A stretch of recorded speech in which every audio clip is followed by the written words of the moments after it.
জামাতে নামাজ পড়া অবস্থায় শেষ বৈঠকে ইমাম সাহেবের আগে যদি মুসল্লিদের দুরূদ শরীফ পড়া, তাশাহুদ পড়া, দোয়ায়ে মাসুরা পড়া শেষ হয়ে যায়, তখন মুসল্লিরা কি করবে?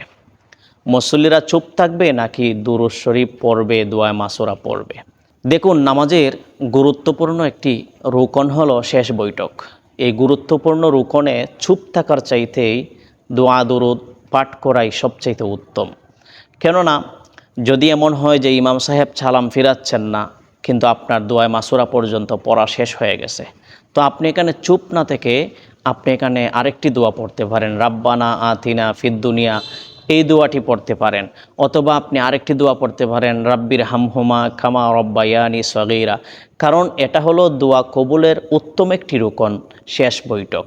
সেখানে চুপ না থেকে ইমাম সাহেবের পিছনে ইমাম সাহেব সালাম ফিরানোর আগ পর্যন্ত আপনি যত পারেন দোয়া দুরূদ পাঠ করবেন।